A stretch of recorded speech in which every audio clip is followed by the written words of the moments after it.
Okay. I decided to make a list of the top 10 NBA players of all time. And the way I decided this is I made a little system.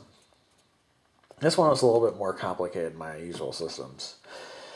First thing I did was this.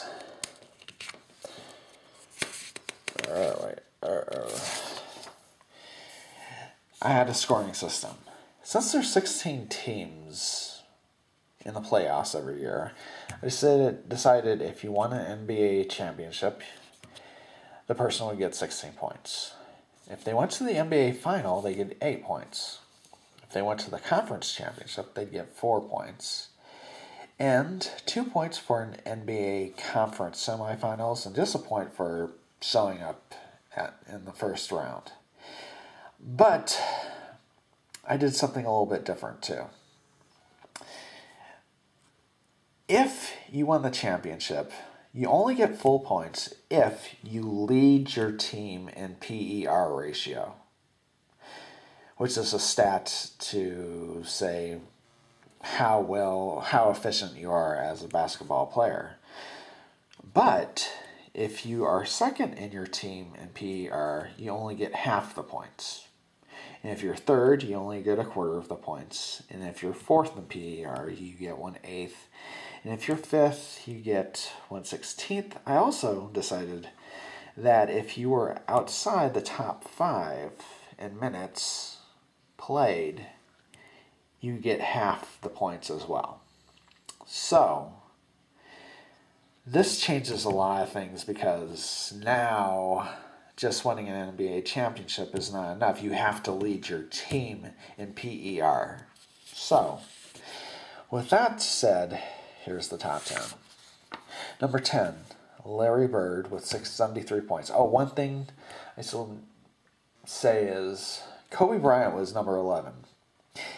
He had 69 points, and the reason why he's not in the top 10 is because the first 3 championships Shaquille O'Neal actually had.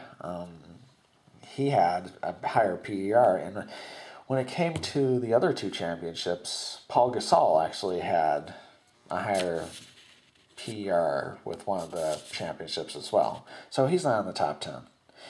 So number 10 is Larry Bird, 73 points. Number 9, Jerry West with 80.5 points. Okay. Number 8, this is probably the surprise one, Sam Jones of the Boston Celtics. He actually played during the same time as Bill Russell, who will be later on in the list, and he had a couple of years where he was the leader in PER, and so he got 85 points. Number 7, Shaquille O'Neal, 87.75 points. So he's higher than Kobe. Number 6, LeBron James, 98 points. Remember that the interesting thing here is he's the only active player on the list, and he very well could go much, much, much higher since he's still playing. He might get first place if he were to win another NBA championship, he would be first place on this list. But right now, he's 6th. Number 5, Magic Johnson at 98.5 points. Magic could have been higher, but a couple things derailed him. One was Kareem Abdul-Jabbar, who had a higher PER ratio in the beginning, and also being HIV positive, he had to retire early. Number 4, Kareem Abdul-Jabbar. He has the same thing going on. He could have been a little bit higher but the championships towards the end of his career, Magic Johnson actually had a higher PER. Okay. Number 3. This will probably be a surprise to some people. But number 3 is Tim Duncan. 105.25.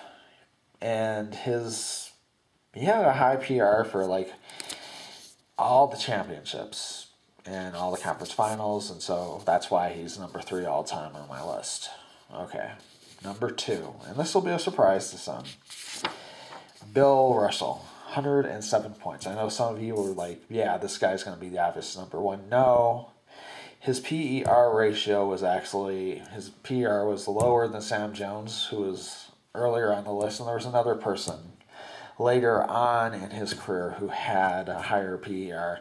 Sometimes he would be 3rd, 4th, and so his point total is the reason why he's number 1. So, and since there's only one person left, and he hasn't been mentioned yet, as you might have guessed, number 1 is Michael Jordan with 109 points.